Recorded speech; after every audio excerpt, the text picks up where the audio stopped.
सो hi friends. आज का topic है क्लोज टेस्ट। जितने भी आप कॉम्पिटिटिव एग्ज़ाम फेस कीजिएगा और अगर उसमें इंग्लिश सब्जेक्ट है तो आपको क्लोज टेस्ट फेस करना ही होगा, ठीक है।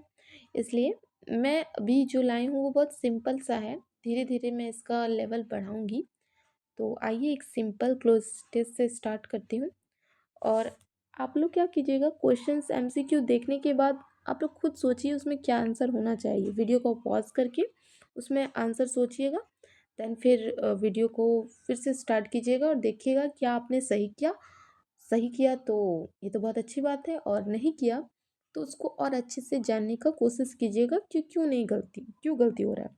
क्योंकि हम लोग अपनी गलती से ही सीखते हैं, ठीक है। इम्प्रूवमेंट तभी होगा जब गलती करेंगे, लेकिन गलती को जब सुधार देंगे तभी इम्प्रूवमेंट होगा, ठीक है। तो चलिए स्टार्ट करते हैं क्लोज टेस्ट। तो देखिए क्या लिखा हुआ है, communication play a dash role in overall development of man. मतलब इतना तो समझ में आया कि कम्युनिकेशन के बारे में बताया जा रहा है। कम्युनिकेशन मतलब क्या होता है, बातचीत। तो प्ले अ डैश रोल मतलब यहाँ कुछ ऐसा हो रहा है कि जो बातचीत होता है वो बहुत ही अच्छा रोल निभाता है, किसमें, in the overall development of man. जो एक इंसान है उसका जो डेवलपमेंट किया जाता है, मतलब जो उसका विकास होता है, उसमें कम्युनिकेशन का बहुत बड़ा रोल होता है। तो इसमें तो समझ में आ रहा है कि इम्पोर्टेंट से रिलेटेड कुछ होगा। फिर लिखा हुआ है it can be learned by our dash effort. अब बोल रहा है कि ये हम लोग के द्वारा ही सीखा जाता है, सीख सकते हैं, लेकिन हम लोग का क्या, बहुत सारे एफर्ट। मतलब यहाँ पर कुछ एफर्ट के रिलेटेड बताया जा रहा है। देन लिखा हुआ है today success in our life dash only on our hard work, ठीक है। अब बोल रहे हैं कि टुडे जो जिस तरह से है सक्सेस हम लोग का डिपेंड कर रहा है ओनली क्या, हार्ड वर्क पे, ठीक है। तो यहाँ हमको डिपेंड से कुछ लग रहा है, but also on our ability to speak. But सिर्फ सिर्फ हम लोग का हार्ड वर्क से ही मतलब ये चीज़ नहीं कर रहा है कि सक्सेस मिल जाएगा। बट ऑल्सो देखिए यहाँ पर पूरा सेंटेंस क्या लिखा हुआ है, but also on our ability to speak, कि हम लोग कैसे बात करते हैं वो भी कहीं ना कहीं मायने रखता है, ठीक है। तो यहाँ पर उसके बाद फुल स्टॉप है। उसके बाद लिखा मैनी एन आर्टिकुलेट स्पीकर, जो बहुत अच्छे अच्छे articulate speaker of English dash the world today.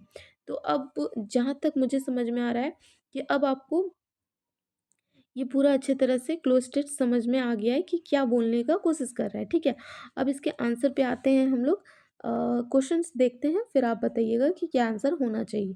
तो चलिए, so the first question, select the most important option for the blank. First है टोटल, फिर है वाइटल, फिर है नॉमिनल, फिर है लाइफलेस, ठीक है। टोटल मतलब कूल है, वाइटल मतलब इम्पॉर्टेंट है, ठीक है। नॉमिनल मुझे कुछ नेगेटिव वर्ड जैसा लग रहा है, ठीक है। और लाइफलेस मतलब जीवन में कुछ लेस ही ना, ठीक है। अब इसमें क्या होना चाहिए, तो देखिए यहाँ क्या बोल रहा है, communication play a dash role. यहाँ कुछ इम्पोर्टेंट से रिलेटेड है, और वाइटल का मतलब इम्पोर्टेंट ही हो। तो यहाँ पर सही आंसर बी होगा, वाइटल। आई होप आपने भी वाइटल ही यूज़ किया है। देन क्वेश्चन है, select the most appropriate option for blank number 2। Option में है कॉन्शियस, अनकॉन्शियस, केयरलेस, इंपॉर्टेंट। ये क्वेश्चन को समझ में ही आ रहा है कि देखिए कॉन्शियस मतलब क्या होता है, एकदम ध्यान में रखना। और अनकॉन्शियस मतलब क्या होता है, एकदम ध्यान में नहीं रखना। और केयरलेस मतलब जो एकदम केयर ही ना करता हो, मतलब अपना जिम्मेदारी कुछ मानता ही नहीं हो। और इम्पॉर्टेंट। तो आपका जो क्वेश्चन है वो कौन सा अप्रोप्रिएट होगा। तो टू में क्या बोल रहा है, it can be learned by our dash effort. तो किस तरह इम्पॉर्टेंट एफर्ट, एफर्ट कभी इम्पोर्टेंट हो सकता है, मतलब हो सकता है, पर इसमें अच्छा भी नहीं लग रहा है। इसमें क्या होगा, कॉन्शियस एफर्ट, मतलब जो लगातार हम लोग एफर्ट डालते हैं। तो इसका आंसर कॉन्शियस होगा। Conscious is the right answer, ठीक है। अगर आप लोगों ने कॉन्शियस टिक किया है तो बहुत अच्छा है, और अगर नहीं किया है तो उसका मीनिंग भी जानिए कि क्यों गलती है, ओके। अब मिलते हैं, अब देखिए नेक्स्ट क्वेश्चन पे जाते हैं। नेक्स्ट क्वेश्चन वही है कि क्या होगा 3 में, डिपेंड, बिलीव, डिपेंड, सर्व्स। तो 3 वाला में देखिए यहाँ पर हमको लग रहा है कि आप लोग कंफ्यूज होंगे। यहाँ पर कंफ्यूज होने का क्या बात है, देखिए यहाँ है डिपेंड और यहाँ है डिपेंड्स। क्या अंतर है, यहाँ पर डी नहीं लिखा हुआ और यहाँ पर सॉरी यहाँ पर एस नहीं लिखा हुआ और यहाँ पर एस है। ठीक है, तो ये तो जानते होंगे ना कि सिंगुलर सिंगुलर के साथ हमेशा क्या आता है, एस या फिर ई एस आता है। ठीक है, तो जो अब हम लोग को ये देखना होगा कि वो चीज़ अगर प्लूरल में है तो हम लोग डिपेंड लिखेंगे, लेकिन अगर वो चीज़ सिंगुलर में है जो जिसके लिए डिपेंड आया है तो उसके साथ हम लोग डिपेंड्स करेंगे। ठीक है, तो चलिए आइए देखते हैं। देखिए तो 3 में पूछ रहा है, today success in our life dash only depend our hard work. अब देखिए सक्सेस है, सक्सेस सब्जेक्ट है, तो सक्सेस क्या है, सिंगुलर है कि प्लूरल है, तो ये सिंगुलर में है तो इसमें हो जाएगा डिपेंड्स। ठीक है, ये सिंगुलर है और सिंगुलर के साथ एस ई एस आता है तो यहाँ पर डिपेंड्स होगा, तो आंसर नंबर सी ये करेक्ट होगा। ठीक है, फिर लिखा हुआ है देखिए, but also on our ability to speak dash. ठीक है, तो इसका 4 का क्या होगा, चलिए देखते हैं। तो 4 का देखिए लिखा हुआ है, स्पीक रफली, स्पीक स्लोली, स्पीक इफेक्टिवली और स्पीक फ्लुएंटली। देखिए फ्लुएंटली किसको बोला जाता है और इफेक्टली, रफली और स्लोली हमको लग रहा है कि आप लोग एलिमिनेट कर लिए हैं कि रफली और स्लोली तो नहीं होगा, क्योंकि रफली मतलब खुरदरा होता है और स्लोली मतलब धीरे होता है। तो कम्युनिकेशन हम लोग धीरे करेंगे तो क्या वो अच्छा रहेगा, ये तो कुछ सूट नहीं कर रहा है। देन है इफेक्टिवली और फ्लुएंटली।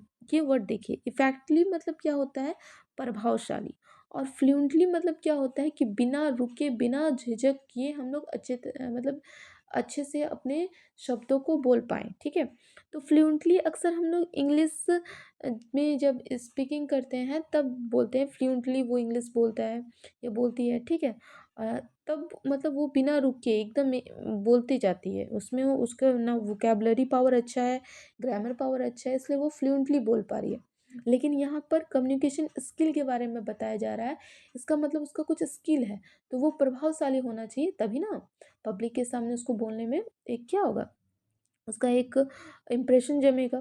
तो इसमें क्या होगा, इफ़ेक्टिवली, इफ़ेक्टिवली यहाँ प्रभावशीलता को बहुत अच्छी तरह से डिफाइन कर रहा है। तो ऐसे आपको क्लोज टेस्ट में ऐसे क्वेश्चन मिलेंगे जिसमें 2 वर्ड एकदम लगेगा कि एकदम क्या बोलते हैं, एकदम नियर है, लेकिन आपको फिर छाँटना खुद होगा। ये काम आपका है कि आपको वोकैब बहुत अच्छा होना चाहिए और एग्ज़ैक्टली वोकैब कहाँ पर यूज़ करना है, ये भी आना चाहिए। ठीक है? तो इसका आंसर सी होगा। लास्ट में क्या पूछा है कि many an articulate speaker of English dash the world today. तो यहाँ बोल रहा है many an articulate speak of English, मतलब जो बहुत सारे आर्टिकुलेट कर रहे हैं, जो स्पीकर हैं, सॉरी स्पीकर ऑफ इंग्लिश है, मतलब जो अच्छे से इंग्लिश बोलते हैं, डैश द वर्ल्ड टुडे। तो ये क्या होगा, तो इसका ऑप्शन है रूल, रूल्स, रूलिंग, गवर्नेंट। देखिए गवर्नेंट मतलब सरकार होता है, ये तो होगा नहीं। रूलिंग कुछ कहीं से भी ये सही नहीं लग रहा। अब बचा रूल और रूल्स में।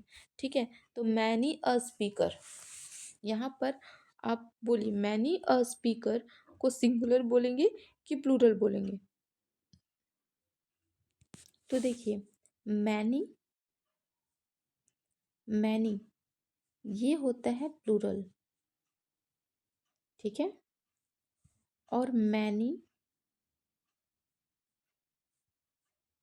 प्लस ए ये होता है सिंगुलर। ओके, तो अब आपको मैंने अ लिखा हुआ है तो यहाँ सिंगुलर चाहिए, और सिंगुलर के साथ क्या आता है, एस या फिर ई एस। ठीक है, तो यहाँ पर रूल में तो एस का कोई रूल नहीं है तो ये नहीं होगा, रूलिंग होगा नहीं, गवर्नड होगा नहीं, तो रूल्स हो जाएगा। आई होप आपको समझ में आ गया होगा ये रूल्स क्यों हुआ, और मैनी अब मैनी अब के बीच में भी आपको डिफरेंस समझ में आ गया होगा। अगर आपको लग रहा है कि आप इस चैनल से कुछ अच्छा सीख रहे हैं तो चैनल को लाइक करें, सब्सक्राइब करें। ओके, बाय, मिलते हैं नेक्स्ट वीडियो में।